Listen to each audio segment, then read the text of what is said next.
ఇదిగో నా దూత నీకు ముందుగా వెళ్ళును. నిర్గమాకాండం 32 అధ్యాయం 34 ప్రేమైనటువంటి దేవుని ప్రజలారా, ఈ ఉదయకాల సమయంలో నీవు గనుక యేసుక్రీస్తు ప్రభుల వారికి ప్రార్థన చేసినట్లయితే, ఆయనకు మొరపెట్టినట్లయితే, నీవు ఏ నూతనమైనటువంటి కార్యమైతే మొదలు పెడుతున్నావో, ఏ పని అయితే ప్రారంభిస్తూ ఉన్నావో, ఏ మార్గాన్ని అయితే ప్రయాణం చేస్తున్నావో, నీ కార్యంలో కావచ్చు, నీ పనిలో కావచ్చు, నీ ప్రయాణంలో కావచ్చు, ఆయన తన దూతను నీకు ముందుగా పంపించి నీ కార్యాన్ని సఫలపరిచేటువంటి దేవుడిగా ఉన్నాడు. నీ పనిని జరిగించేటువంటి దేవుడిగా ఉన్నాడు. నీ మార్గంలో నీకు ఎలాంటి ప్రమాదాలు జరగకుండా ఆయన దూతను నీకు ముందుగా పంపించి నిన్ను నడిపించేటువంటి దేవుడిగా ఉన్నాడు. గనుక ఇక నుంచైనా ఆ యేసుక్రీస్తు ప్రభుల వారికి మనము ప్రార్థన చేసేటువంటి వారంగా, మనం నమ్మకత్వం కలిగి జీవించేటువంటి వారంగా, మనం విశ్వాసం కలిగి జీవించేటువంటి వారంగా ఉండాలని కోరుకుంటూ ఈ దిన వాక్యం ద్వారా దేవుడు బలపరిచి దీవించి ఆశీర్వదించును గాక.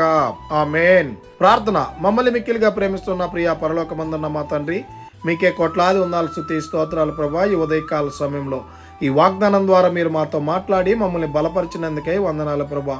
ఈ వాక్యాన్ని ఎవరైతే వింటూ ఉన్నారో వారందరి జీవితాల్లో వారికి ముందుగా మీ దూతని పంపించి వాళ్ళ కార్యాలని సఫలపరచమని, వారి మార్గాన్ని సరళపరచమని, వాళ్ళ పనులు జరిగించమని ప్రార్థన చేస్తున్నాం. 10th క్లాస్ ఎగ్జామ్స్ రాస్తున్నటువంటి బిడ్డల కొరకై ప్రార్థన చేస్తుండగా మంచి తెలివిని, జ్ఞానాన్ని, ఆయుష్ని, ఆరోగ్యాన్ని అనుగ్రహించమని ప్రార్థన చేస్తూ ఉన్నాం. ఎవరైతే పనులు చేస్తున్నారో, ప్రయాణాలు చేస్తున్నారో, నూతనమైనటువంటి కార్యాలు మొదలు పెడుతున్నారో, వాళ్ళ పనుల్లో, ప్రయాణాల్లో, నూతనమైనటువంటి కార్యాల్లో ప్రతి బిడ్డకు తోడై ఉండి నడిపించమని ప్రార్థన చేస్తున్నాం.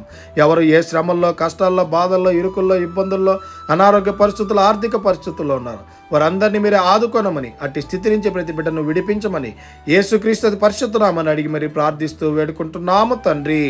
ఆమేన్.